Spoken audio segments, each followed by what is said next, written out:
Hey, this is Brent Jensen. You're listening to No Sleep Till Sudbury, the show where we talk about the music that makes your skin vibrate. Brought to you by Pariah Pickups. Quality handcrafted guitar pickups from Detroit. Check them out at pariahpickups.com. I also wanted to give a shout out to two brand new No Sleep Till Sudbury Patreon patrons, now members of the No Sleep Till Sudbury Vibration Nation, Mr. Mike Ladano and Mr. Derek Williamson. Welcome aboard, fellas. Listeners, you can also join the nation by supporting the show and in turn gain access to all kinds of previously unavailable stuff. Outtakes and bloopers from the show, deleted material, behind-the-scenes content, unreleased episodes, interactive opportunities, signed copies of all my books, lots of fun stuff. Just go to patreon.com/Brent Jensen Music for details. Hope to see you there. All right, welcome to episode 201. This week we're going to take a look at the mysterious circumstances surrounding the death of Doors frontman Jim Morrison. Now, there's been a lot of speculation per the details of Morrison's death, including the assertion that there may not have even been a death at all. Some claim that he may have faked it to elude the spotlights of fame and notoriety. Jim Morrison was born in 1943 in Melbourne, Florida. His father was George Stephen Morrison, a U.S. Navy admiral who commanded U.S. naval forces in incidents that would eventually lead to America's involvement in the Vietnam War in 1965. When Jim Morrison was 4 years old, it was alleged that he was witness to a car accident in the desert that left several Native Americans lying injured on the side of the road. It was an experience that stayed with him through his teens and into his adult life, and he referenced it often. And it turned up in a number of Morrison's performances in Ghost Song and Dawn's Highway from An American Prayer, and before that, in the lyrics to Doors' hit Peace Frog. Morrison would say that this experience would be a critical formative event in his life, and he often referred to recurring visions of, quote, Indians scattered all over the highway, bleeding to death. Now, Morrison's family members, on the other hand, recall this incident in a very different way. His father's account was that his family did drive by several Native Americans standing around following a car accident, and that one crying Native did make a very significant impression on young Jim, adding that Jim mentioned that he thought about the crying Native often in the years following the incident. Morrison's sister doubted Jim's sharply contrasting recollection of seeing scattered bloody bodies on the road, and told biographers that Morrison enjoyed exaggerating the incident and telling the embellished version of the story to others. Jim Morrison and his family moved around a lot during Morrison's childhood, relocating from Florida to San Diego, then to Virginia when Morrison was 8, on to Texas, and he finished grade 6 back in San Diego. Morrison attended high school in Alameda, California, before the family moved back to Virginia 2 years later, where he would eventually graduate in 1961.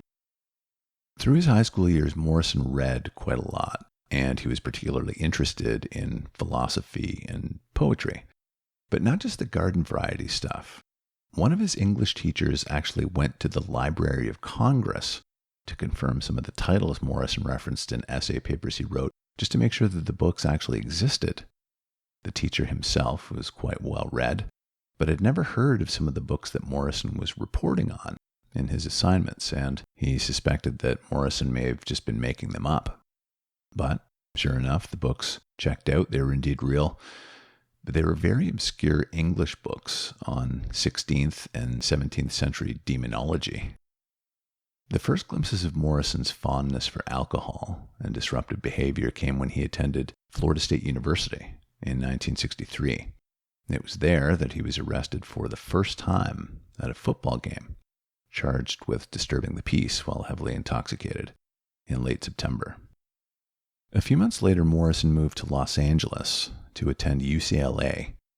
He completed his undergrad degree at UCLA's film school within the College of Fine Arts in 1965. Morrison skipped the actual grad ceremony in favor of Venice Beach, and the school mailed his diploma to his mom. It was at Venice Beach that summer in 1965 that Morrison subsisted on canned beans and LSD and wrote poetry that would later serve as lyrics to many Doors classics, including their hit, Hello, I Love You. Morrison and fellow UCLA alumni Ray Manzarek would form the Doors that same summer after Manzarek stumbled across Morrison at the beach after having met his fellow film students months earlier. Manzarek was drawn to Morrison and his poetry, and it inspired him to convince Morrison to start a rock group together. Guitarist Robbie Krieger and drummer John Densmore would later round out the Doors. The Doors signed with Elektra Records in 1967, and their single Light My Fire went to number 1 for 3 weeks in the summer of 1967. The band would appear on The Ed Sullivan Show a short while later, with Sullivan requesting that the Doors play 2 songs on the show, People Are Strange and Light My Fire. The censors of The Ed Sullivan Show recommended beforehand that the band make a lyrical change during their performance, a change in the lyrics of the song Light My Fire, from Girl, We Couldn't Get Much Higher to Girl, We Couldn't Get Much Better. The reason for this being that the word higher was thought to be a drug reference. Now, the producer of the show conveyed this request to the band in the dressing room prior to the performance, and he received assurances that the band would comply. Then, of course, during the performance, Morrison looked right into the camera and sang the original lyrics, Girl, We Couldn't Get Much Higher.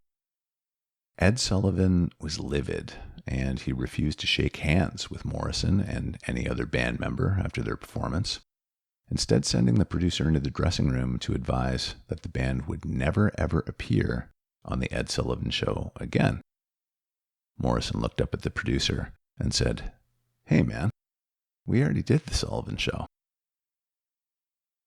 Following the release of their follow-up record Strange Days, the Doors had become one of the biggest bands in the United States. During this time, in late 1967, Morrison was arrested on stage during a Doors show in New Haven, Connecticut, which would give rise to his intrigue and mystique as a performer. During the recording of the Doors' 4th record, The Soft Parade, Morrison began to slip away from the rest of the band.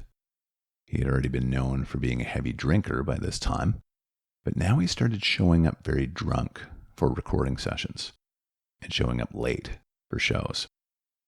He was also said to be suffering from anxiety during this period and shared with Manzarek that he felt like he was on the brink of having a nervous breakdown.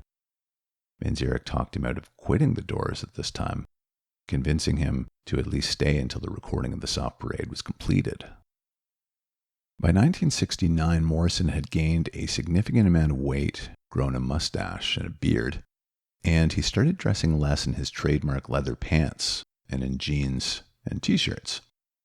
He also became more obnoxious, attempting to incite riots during shows by swearing at audiences and offering to display his private parts to them.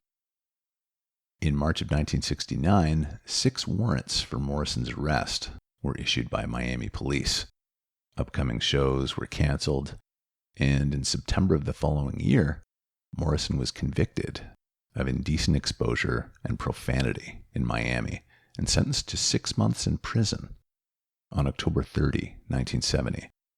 He was able to remain free, however, on a $50,000 bond while the conviction was under appeal. Following the releases of subsequent records Morrison Hotel and LA Woman, Morrison decided that he would go to Paris for a change of scenery, and the rest of the band agreed that that would be a good idea. So, in March 1971, his girlfriend Pamela Corson and he left for France, and initially it seemed to do him some good.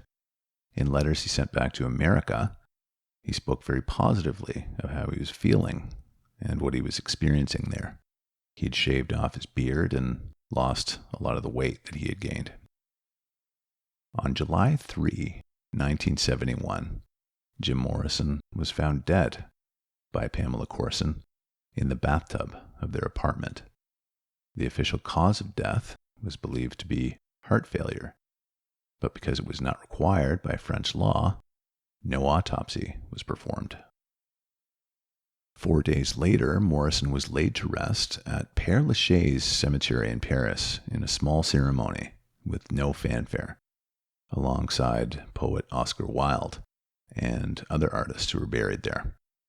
The gravesite was incorrectly listed in the cemetery directory under Douglas James Morrison. The grave wasn't officially marked until French officials tried to place a shield over the plot, which was stolen 2 years later. Theft in the cemetery would prove to be a continuing problem. 10 years after Morrison's death, a sculptor designed and installed a marble bust and new gravestone for Morrison's grave to commemorate the 10th anniversary of his passing. Before being vandalized repeatedly, it was stolen outright in 1988. In 1990, Jim Morrison's father cleaned up the graffiti-laden, garbage-strewn site and placed a flat stone on the grave, containing a bronze plaque bearing a Greek inscription that, when translated to English, reads, "True to his own spirit." Now, the controversy surrounding Morrison's death. The version of the story told to authorities on the night of his death is that he and Pam Corson sat around their apartment listening to records together. They took some heroin, and when Morrison began to react badly to the drug, Pam put him in a warm bath in the hopes of reviving him. When she realized that she could not revive him, she called the emergency services, but to no avail.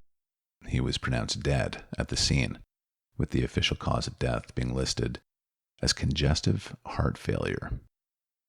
But there have always been rumors and conspiracy theories detailing much different scenarios playing out that evening, as usual, ranging from the plausible to the downright bizarre, like the theory that there was a CIA operation in place to assassinate popular counterculture musicians in the 60s, people like Janis Joplin, Jimi Hendrix, and the Rolling Stones' Brian Jones.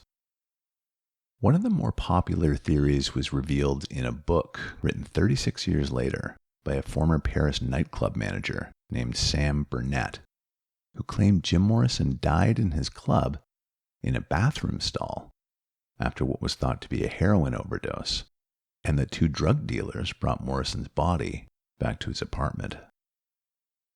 Now, the story goes something like this. While Morrison was in Paris, he partied a lot. He allegedly spent a lot of time at the Rock and Roll Circus, which was a trendy nightclub that Burnett managed, where it wouldn't be unusual to rub elbows with stars like Marianne Faithfull and Roman Polanski.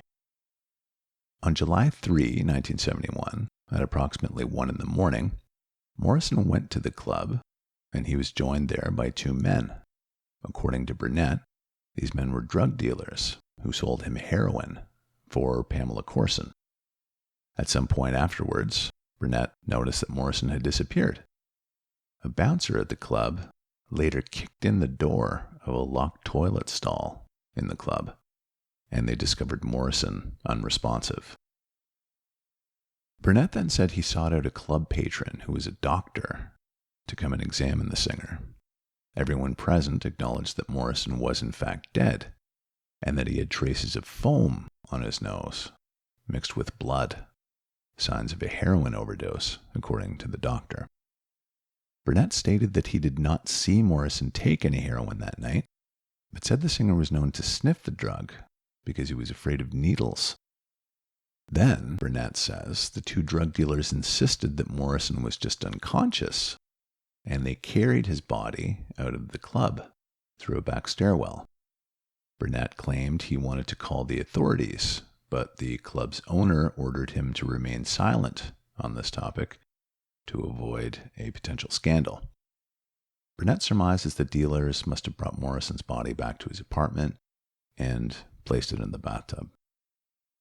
Morrison's girlfriend, Pamela Corson, the one person who almost certainly knew the absolute truth, died 3 years later of a heroin overdose. All right, one last consideration, one that fans have theorized since 1971, that Jim Morrison actually didn't die at all and possibly faked his own death. It's been said that Morrison had often commented about the faking of his own death, and there have been many so-called sightings of the Lizard King in recent years. And of course, plenty of conspiracy-driven analytical proof to support the fact that Morrison faked his own death for a number of reasons. One, to escape the trappings of fame, or two, as part of something called Operation Chaos, a government strategy to discredit the peace movement, and a number of others. As recently as 2016, it was formally asserted that Jim Morrison was alive and well, living on a ranch in a remote area of Oregon under the name William Loyer. And when you look at pictures of this person named Bill Loyer, and I have, he does resemble an older version of Morrison. But then again, so does the cult's Ian Astbury. According to Robbie Krieger, Ray Manzarek would always say to him, "You know, I wouldn't be surprised if Jim turned up one day." Maybe one day, he will. All right, this has been No Sleep Till Sudbury with Brent Jensen. Till next time, folks, take good care.